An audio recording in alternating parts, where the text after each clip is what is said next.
Welcome to the Supes Show.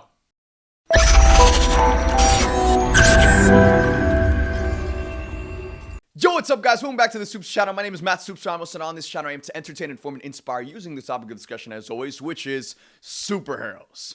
So, as you guys can see, today is a jam-packed episode, and that's because today is episode 1 of the Supes Show.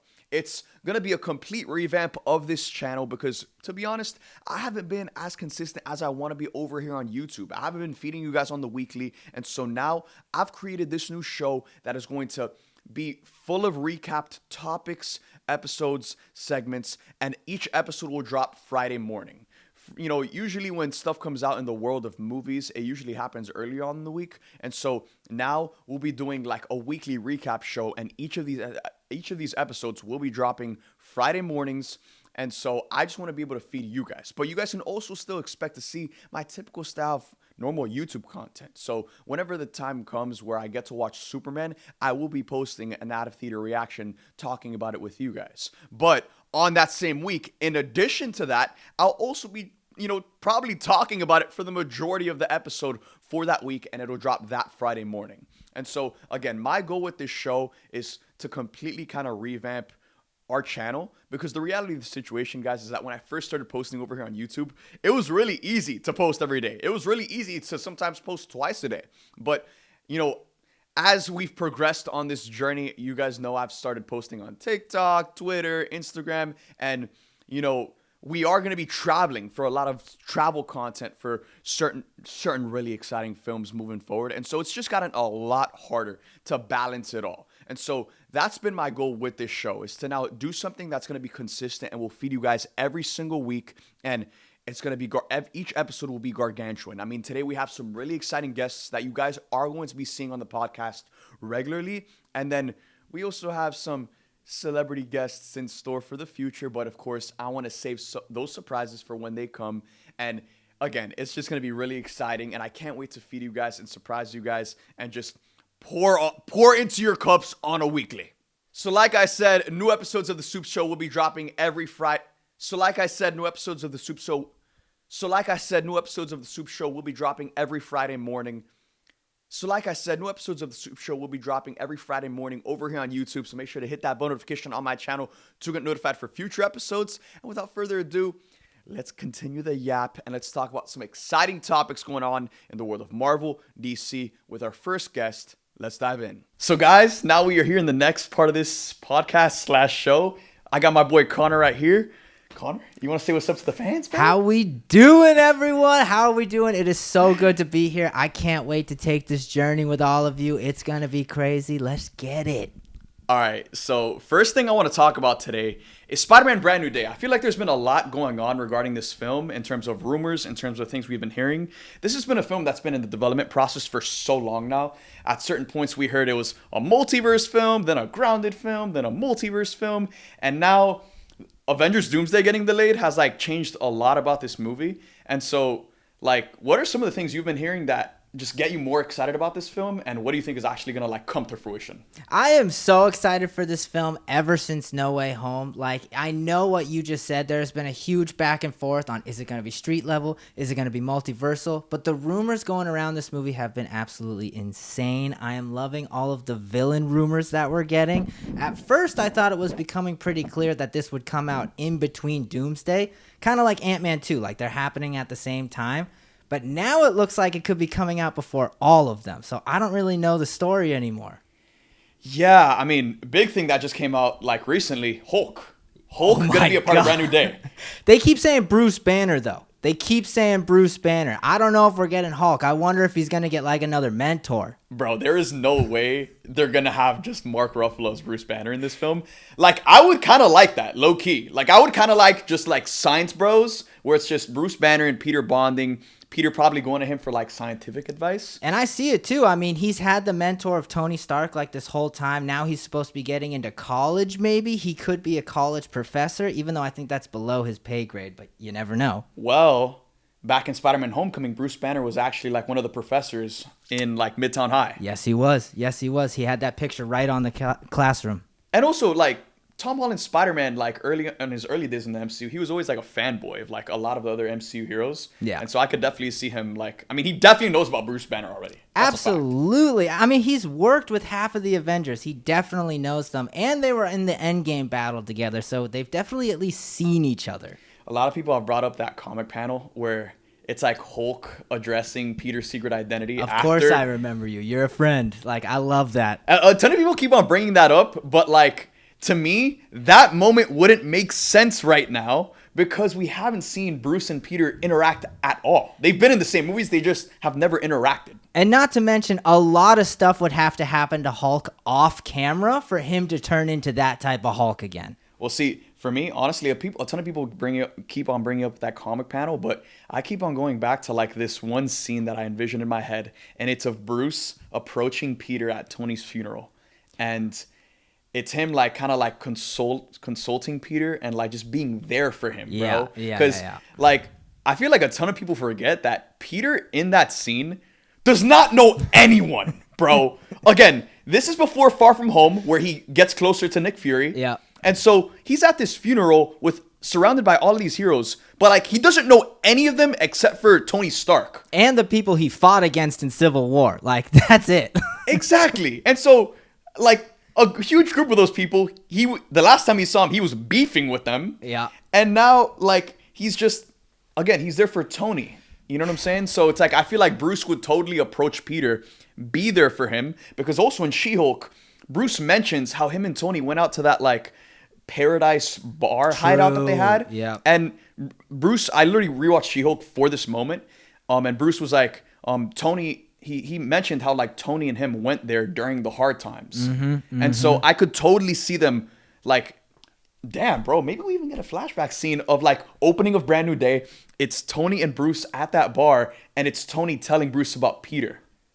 That's genius. You just cooked something Am I right cooking now. right now, You Chad? just cooked something right now. Oh my God. And then it cuts and then obviously we see Peter again, present day. 5 years have gone by since the events of No Way Home. He's all alone. Like, oh my God. Can you imagine that moment? That would be better than the Amazing Spider-Man 2 intro. I'm gonna be real. Dude, that would be a gas moment. And RDJ's already back. Yeah. RDJ would so do that right now. It takes 2 seconds to get him on a beach with a drink to talk about Spider-Man. Come on. Yeah, I mean, bro, if you're the Russo brothers and you're like pitching the scene to RDJ, I mean, dude, they've already shot so many scenes on the set of Doomsday for different movies.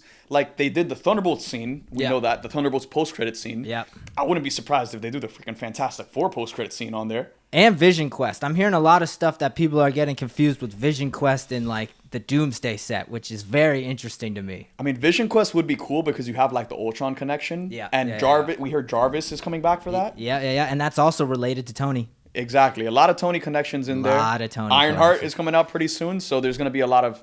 I mean, I don't think we're going to see RDJ in that at all, but there obviously is going to be a lot of talk about like Tony Stark, Iron Man, his armor. Yeah, you can't do a suit like that without at least mentioning him. Dude, come on. That's Tony is the blueprint, bro. So... Yeah, I mean, what have you also, like, I feel like there's also been a lot of rumors about, like, Spider-Man fighting Hulk and Hulk being a villain in this movie. I'm hearing some things about because of the spell that Spider-Man used, like, we might see Savage Hulk again, which would absolutely be insane. And that's just, like, a wet dream for all of us Marvel fans. Like, we need that angry Savage Hulk back again. And Spider-Man will be such a good opponent against him. Yeah, I mean, it's like...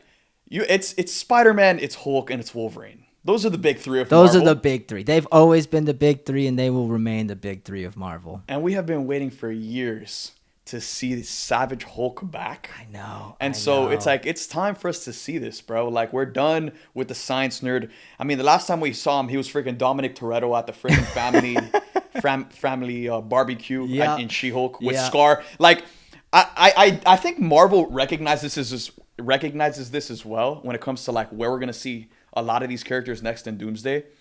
Like, dude, just retcon it, bro. Yeah. Like, Yeah. if we see Hulk in Doomsday and I don't know, he's just like completely different than when we last saw him from She-Hulk, none of us are gonna argue against that. None of us are gonna hate that, bro. I mean, look at what they did with Daredevil Born Again. Like, that has a mix of She-Hulk and Echo that for the most part, they just ignored. Like, there was, I think, maybe one line that Kingpin said that you could relate to Echo if you've watched Echo, but without that, I mean, those two shows didn't matter at all. Exactly. So when it comes to Brand New Day, like, dude, like, just give me a new version of Hulk the same way you're giving us kind of like a new rebooted version of Spider-Man. Because that's one thing we've heard is that regardless, Brand New Day is going to set a new tone for MCU Spider-Man going forward, and it should. It should. This next Spider-Man trilogy should feel like something that's completely new, while still continuing obviously the same story. I 100% agree, and I just want to ask you on the topic of it being a brand new movie, no pun intended. Do you think it would be a multiversal movie? I mean, I wouldn't be surprised if there's like multiverse elements in it, but like at the same time, I wanted this to be as grounded as possible. I mean, and all of the rumors we've been hearing have been getting me really excited, like the possibility of Mr. Negative, Scorpion, Tombstone. Yeah. Like, we're hearing about all of there's also like a female villain that they've been casting for, which we still don't know who that is. Like, all of these villains that we've been hearing are part of this film have been fairly grounded. Yeah. And so I'd rather them just keep it like that. Like, I would love a whole gang wars movie. Me too. Like multiple different gangs fighting to take over New York, and then Hulk ends up getting like. I mean, that's kind of where we are now. Like with Daredevil Born Again ending, like we are kind of at a Civil War period in New York. So it would be great to see Spider-Man just kind of like caught in the middle of that. And that's what's so bittersweet about it is that like we've heard those reports that like Daredevil and Kingpin can't be actually Daredevil was already in No Way Home, so Daredevil can so be in Brand New Day, but I don't think Kingpin can be in the movies. I don't think he can. Vincent D'Onofrio said that, and so I don't think Kingpin can be in Brand New Day, but man, we all want to see. I mean, we just need a reference. We don't even need him. I mean, we would love to have Kingpin in a Spider-Man movie. Oh my God, would that cook? But you just gotta mention that he's the mayor. Like, honestly, just give him aura, bro. Yeah, just like gas up about like how he's too like just above let the posters be everywhere. Exactly. Like, he's untouchable right now. You got to go for the really small villains like Tombstone, Scorpion. Like, that's awesome. Yeah, like the same way in Daredevil Born Again, how they mentioned Spider-Man without mentioning Spider-Man. Yeah. They can do the same thing in reverse. And then that would get me even more hyped for Daredevil Season 2. Exactly. And that's the type of continuity that Marvel is known for that we love. I have to put this on, bro, because it's time to talk about the movie of the year, the movie of the summer. Absolutely. Superman. Oh, my God. So, I mean, so much has happened. We're deep in marketing right now. They have been talking about this Barbie level marketing campaign. Marketing team is going God mode right now. It is finally here. After months of people saying, where's the marketing? They brought it. They are bringing it harder than I've ever seen a superhero movie bring their marketing. What has been your favorite thing you've seen from the marketing so far? Oh my God, there's been so much. I really love the crypto dog treats that they did, like with the comic. I think, like, especially with the comic, that just adds to it. Dude, like, you get your first taste of it. We have the comic right here. No way. Yeah, look, the crypto comic is right here, guys. Let's go. Guys, seriously, this is like the first stop to the David Cornsweet Superman. This is his Superman in this. Like, if you want to see what kind of Superman he is before the movie, get this comic. Yeah, I think you can get it by ordering the dog treats as well.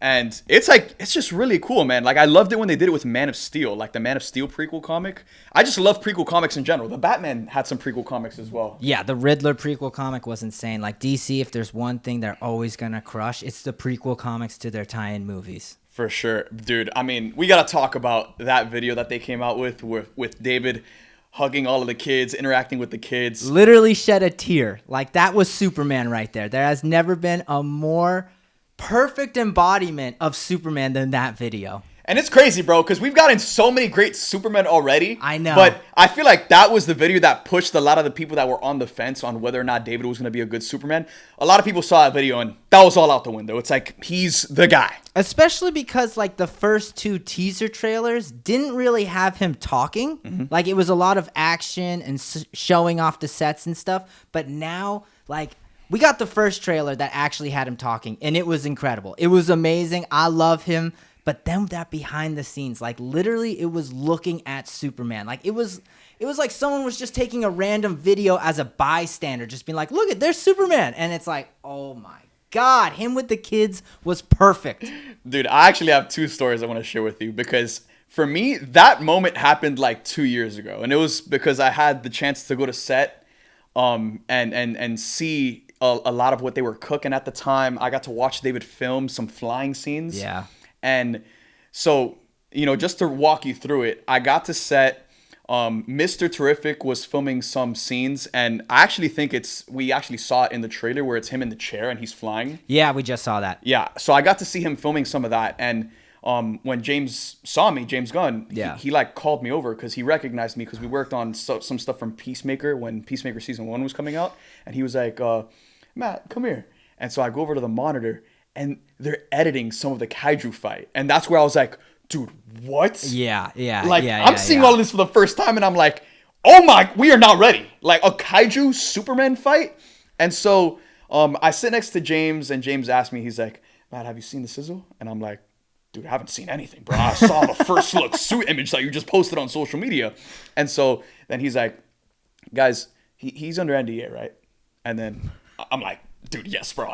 Yes. I won't spoil this on social media. And then he's like, let's run the sizzle for Matt. Oh. And so I sat next to him, and then Eddie Gathegi, Mr. Terrific, he comes behind me and he sits next to me, and a lot of the crew just huddle around the screen because again, they're all so passionate about this movie, about this character, and we watch a lot of it was just the first trailer for the movie, and it was like the same score, and it was there wasn't a lot of CGI shots. Like Crypto wasn't in it, the kaiju fight wasn't in it because that was all obviously still in the process of getting put together. And so after watching this sizzle, I'm like lightheaded because I'm like, dude, I've waited years to see this, bro. Like, I can't believe I'm watching this right now. So I'm like, and I'm watching it like literally like this, bro, next to James like this in director's chairs. And so I'm like, guys, I need air. Like, and the rest of the team gets back to filming because there's a lot of moving parts. And so I step outside and I'm like, I'm telling the Warner Brothers people, and I'm like, guys, like, my life is made, bro. Like, we could go home right now because I just got to set and my life would be made. Yeah. And as soon as I say that, David walks by fully in costume. No! Heading to the stage, being prepped on a scene. And he's just locked in. Like, he didn't even see me, but he was just walking like with his cape flowing, bro. Oh. And he's just locked in, getting ready to film the scene he was about to film. And so, dude, having that moment, I was like, what? Yeah, I'm going to need you to fan out a little harder right now. Everyone on the internet knows Supes, okay? I want to know, what was Matt thinking when he's on that set? Like, take away the professionalism. You're just the dude that has loved Superman his whole life. Like, seeing him in person, you got to tell me what it was like. Dude, I mean, I'm exactly how I'm telling you right now. Like, it's what I'm saying is exactly how I felt. And then, I was supposed to film a video with David on set, and so the time came later on when he was we broke for lunch, and I headed over to his trailer, and for me, this was the moment where I was like, that is Superman, because I already had that moment earlier where I was like, oh my god, this, like, physically, the dude's like 6'5", and he's like towering over everyone. So physically, he already had the presence, and I learned that when he first walked by. But the moment where I said, this is Superman, is when he first came out of that trailer, and he like peeked his head, and he's like, hey man, I'm David. And he just came at me with this like such wholesome, Boy Scout, sweet energy, bro. And he was like asking me to direct him, and he was asking if like I had any notes for him, and he was just so open and sweet and just excited. And then we obviously filmed that set video, and then after that he was like, Matt, I'll see you around. It was a pleasure to film this with you. I gotta go to work. And then I was like, bro, you go do that thing. Up and away. You go do that thing, bro. And then I got to watch him film some more flying scenes. And dude, like, it was just the coolest thing ever. And like, man, like, growing up and loving this character and dude, like, I don't think the rest of the people can see this because we're in my office, but like, you see the amount of Superman stuff that's in this office, bro. Yeah. Like, Yeah. Superman is my guy. The name Supes literally comes from Superman, and it's because I love this character so much. I wanted to honor him and get more people and put more people on Superman. Yeah. And now we have this film that's coming out, and it really truly feels like the world is galvanizing around this movie right now. Yes, absolutely. It feels like no matter what is going on in this world, people find a way to bring it back to Superman. Like, It's going to be the biggest movie of the summer for sure. And I mean, just on a personal note, you and I have been talking about this movie almost every day for like 2-3 years. Dude, since we met. Like, the fact that it's actually coming out in just over a month is insane. I know. We're a month away, guys. And like with every new thing that the marketing team releases, whether it's a new poster of him smiling or the video of him playing with the kids or behind the scenes content of David and Rachel just goofing off. Yeah. Like, it's just like they're getting it. They got it. Oh my God. Dude, they did a recent interview where it's just Nicholas and David like just talking to each other, and it's like the chemistry is insane.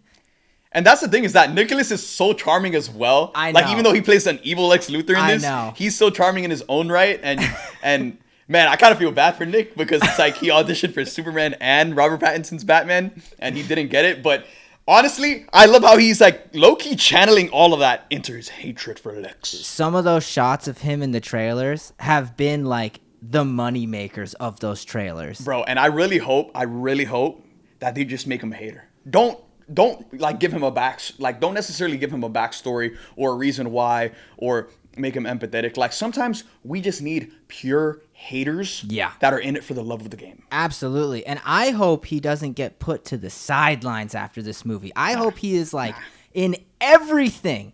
Yeah, he's got to be in everything. He's got to be one of those recurring villains. Like, dude, Willem Dafoe's Green Goblin, a lot of people forget that he obviously died at the end of the first Tobey Spidey movie. But those cameo scenes that he has in Spider-Man 2 and in Spider-Man 3. Oh my God, yeah. Dude, they are so important for like those stories and for certain characters like Harry, which obviously like play a bigger role in like something like Spider-Man 3. Yeah. But it's just so well done. And I want to see something like that with Nicholas's Lex, where he's just constantly popping up. Well, because that's the whole thing for me, especially, is like Norman is this huge character in the comics that does all of these sorts of different things. Like, he's not just the Green Goblin, he's the president, he's the director of S.H.I.E.L.D., he's a crooked businessman. Like, that's who Lex can really be in the DCU. He can one day be the president. He could be in charge of Argus. He can be a terrorist. He can be whatever he wants. Like, and that's what I'm most excited for. And in a similar way to Kingpin, there's no prison that's going to keep him locked up for too long. You know, he's always going to find a way out. Yeah, exactly. Period. Man, what else? So we have Avengers. Yep. Avengers Doomsday and Avengers Secret Wars recently got delayed. A lot of rumors flying around about these two movies. A lot of rumors flying around about these two movies. It's actually insane. Which one's getting you the most hype right now? Right now, I am hearing Loki is playing a huge role in the movie. And if you're a fan... He absolutely should. If you're a fan of the 2015 Secret Wars comic, you know there is a very central character that helps Doom, and his name is Molecule Man. And he basically can control reality, all this fun stuff. He's a bomb, and I think that's what they're going to do with Loki. I think he was set up as the god of stories, as the man watching over the timelines, so that Dr. Doom can come to him and corrupt him, or maybe even kill him and take his power so he can make Battleworld. And that has me excited. Dude, I mean, I think Loki is going to be what Vision was in Infinity War. The same way Vision was kind of like that character that Thanos was after. Yeah. And if it was like, if this guy dies, we're all screwed. Yeah. I think Loki is just going to be that character in Doomsday where, again, he's at the center of the multiverse, god of stories, he's in control of everything. Yeah. And all of these characters are somewhat going to rally around Loki and protect him in order to stop Doom from securing this power. Yeah. I think the TVA are going to play a huge role because they're kind of like the only ones who really know of Loki's existence. Yep.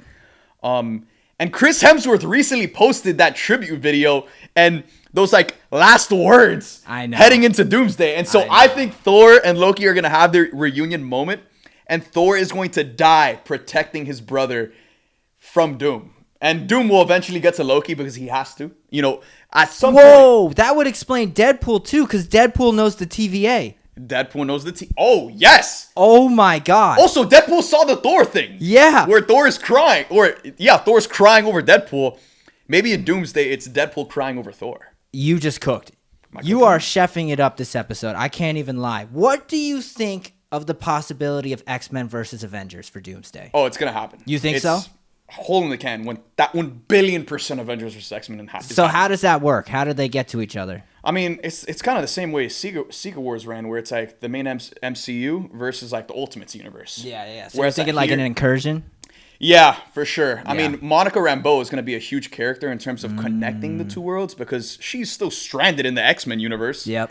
And so I think obviously an incursion is going to happen. Both universes are going to be at odds, and our Avengers and New Avengers and Fantastic Four are going to be put in a predicament where they have to fight these other X-Men in order to save the world. Dude, there's so much to talk about with Doomsday. Like, how do you think the Avengers and the New Avengers actually link up? Do you think it's going to be because of the incursion? Which we got to see that too, because I think the New Avengers and Sam's Avengers are going to fight. They have to, right? Like, we have to get at least a little civil war. Bucky said Sam is pissed. This movie is literally just going to be like a ton of civil wars all over the place. You have the Sam's Avengers versus New Avengers. All of those Avengers versus the Fox X-Men. Somewhere the Fantastic Four in there. Oh my god. Then we got like the Young Avengers. What's Spider-Man doing? Like all of this stuff is happening right now. And so I think Doomsday like can't even be a big like war. Like it has to be a bunch of civil wars and people actually like shaking hands and getting to know each other. And then the final fight, like maybe Doom's in the background the whole time. Just kind of showing up, taking over the TVA, taking over Loki, but people can't even get to him. Like, they're so focused on the incursions and fighting each other, and then it just ends. Yeah, I'm really curious to see how Doom fits into all of it, because obviously he's going to be like the main character, and he's going to be the one that is the catalyst for a lot of this. Yeah. But in between that, you know, he's just going to be the one pulling the strings, having all of these characters fight each other, but like, what's up with him? You know what I'm saying? Dude. And I feel like that's where the Fantastic Four are going to fit. They have to into cook the story. with Because the Fantastic Four are coming from a different universe. So it's like, why would they fight the other X-Men? Why would they even care about that main MCU world when they still have their other world? Exactly. And do you think Doom is from their world? Yeah, I think so. So, of course, they're going to be wanting to get back immediately to go deal with Doom.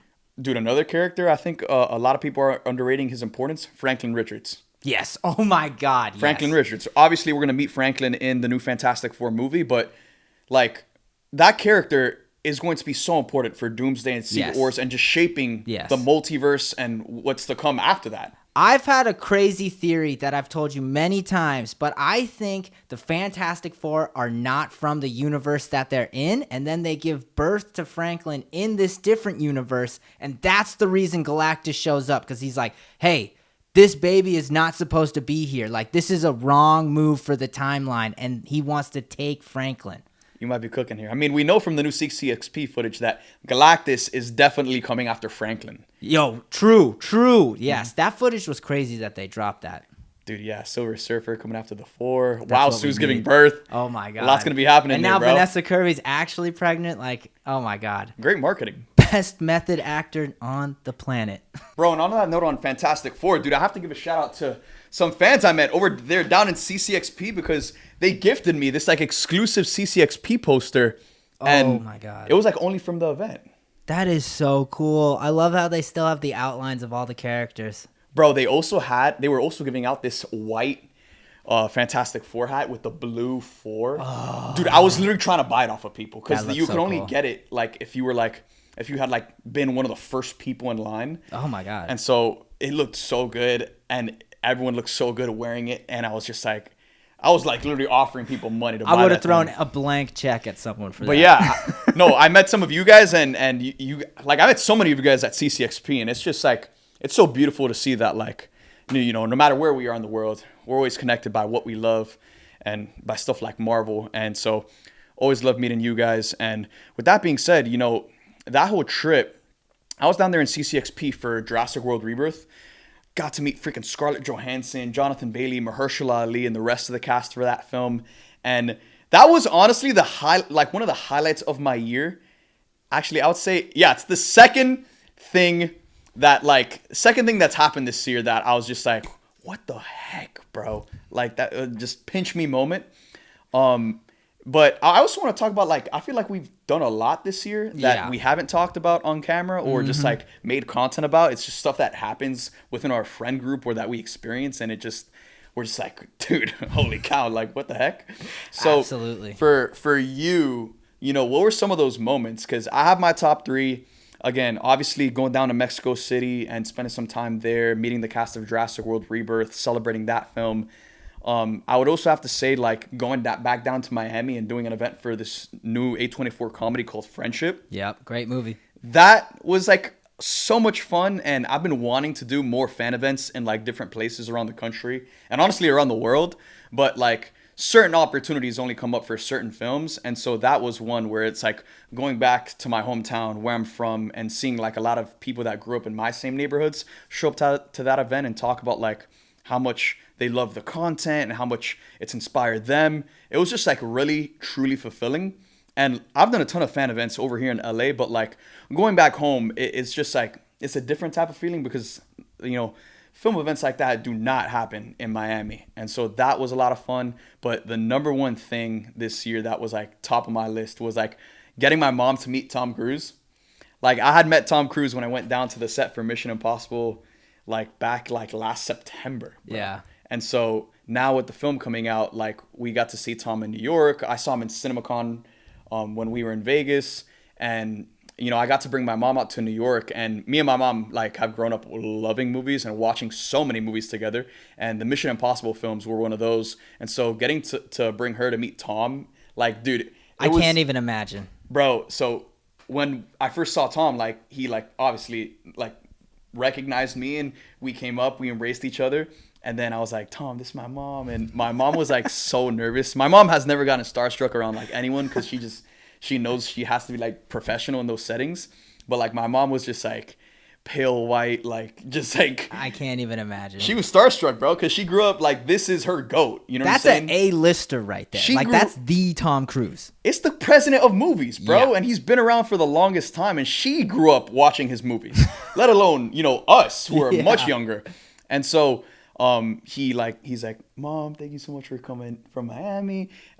Let's get Mom in the middle. And so my mom gets in the middle for the picture. And then as we're taking this picture, he like turns to her and he's like, you must be so proud. Oh my God. Dude, my mom was just like, like I was like holding my mom because like her knees buckled. And it was just the funniest thing, so wholesome. And Tom is the most present human being like you'll ever meet. Like, dude, he shows up.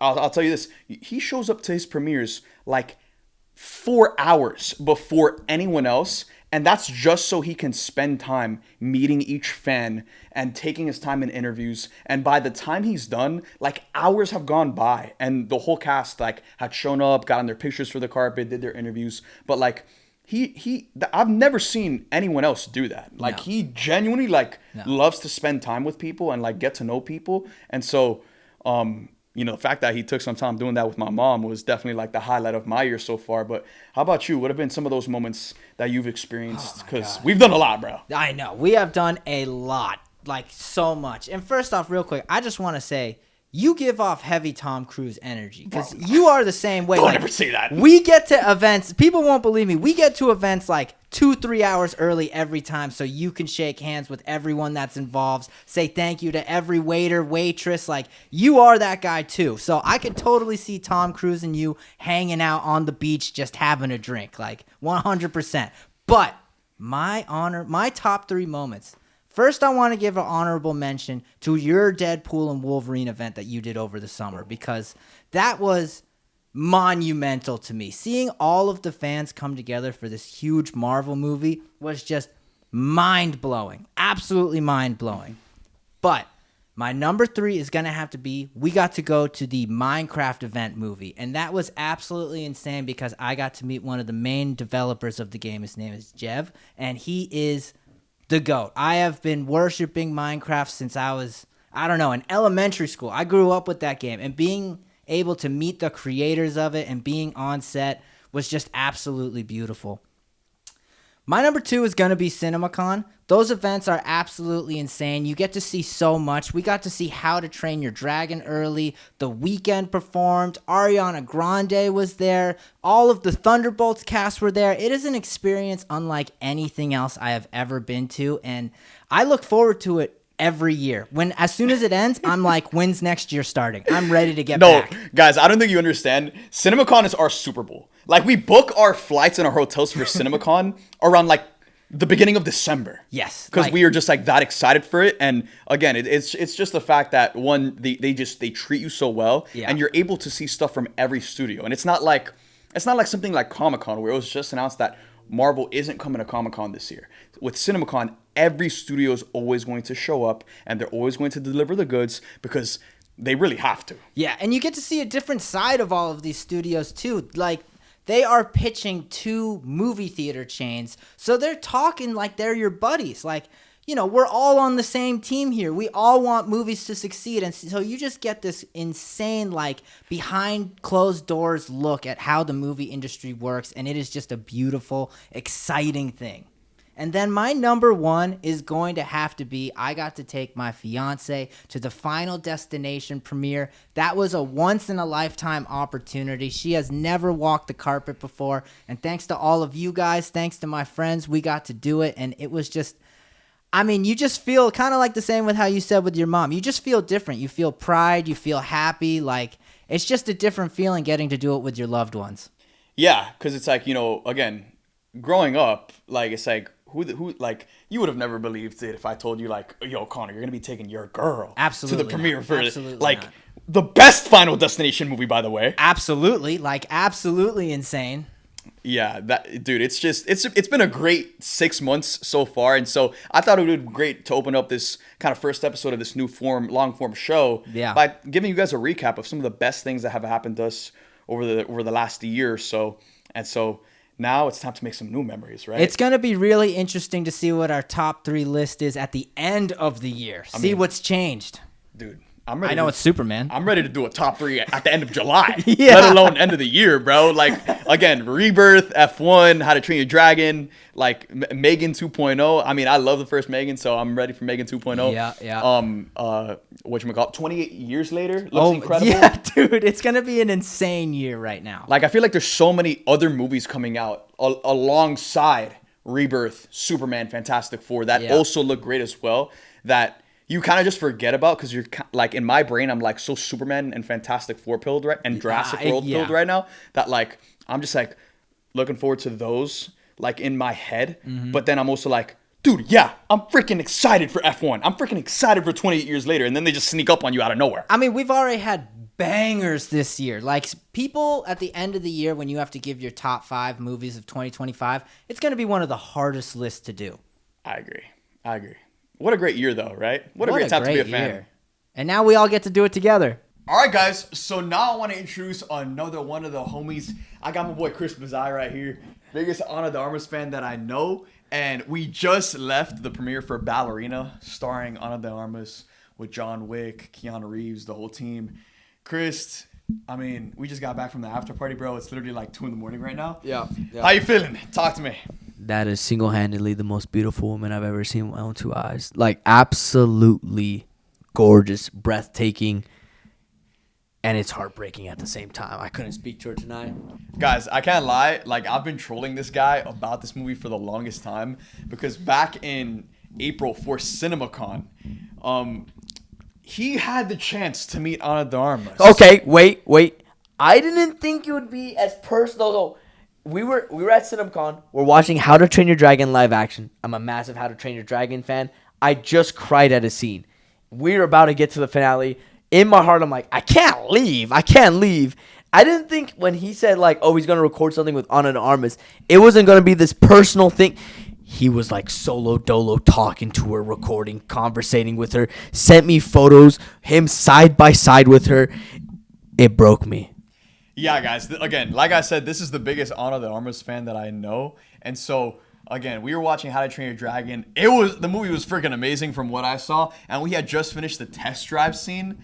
And then I was, like, getting texted, like, dude, I have to be at this other place in order to, like, be there ready in time for Ana to arrive, for me to interview her. And I had told them that, like, I was bringing Krist and, like, Connor and a couple of the other homies to, like, help out with filming. And so I was the only one that ended up from our group going to that other venue to film with Ana.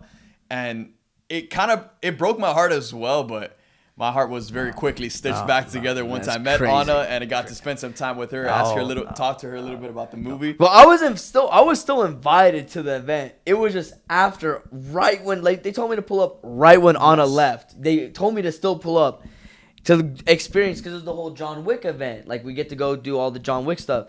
They told me to pull up. Matt's thing was a personal thing with her. I didn't know. I did know, but I didn't think it was like that. And to this day, it haunts me. And so he fumbled. Yeah. And so now the movie's out. So tonight we obviously went to the premiere. We saw the film. We just got back from the after party. Obviously, like, Anna and the rest of the cast were there. Also, Chad Stahelski. I got to chop it up with him, and that is like the coolest dude. Like, he's just genuinely, like, so cool and, like, has so many stories to tell about, like, just the making of John Wick and all that good stuff. So shout out Chad. I freaking love you, bro. And I can't wait for your next movie. But in terms of the film, bro, like, how are you feeling about the movie? Because I know some of the people probably listening and watching this are hyped for Ballerina, and some people might not be as excited for it. But, you know, what did you think of it? As a genuine Baba Yaga fan, big old John Wick fan, you guys are gonna think I'm biased because I love Ana de Armas, but I actually went into it thinking, because usually spin-offs don't do justice to the original content. I thought John Wick being within this film isn't going to be done correctly, because obviously you want to bolster your new main character, so you're going to try to downgrade the previous ones because you're trying to upgrade your current one. John Wick, Keanu Reeves, the Baba Yaga, aura farms harder in this movie than he's ever done in John Wick. He is like, when you see him in this movie, you're literally going to be like, this dude is the boogeyman, 1 billion%. I think this is easily the third best in the franchise.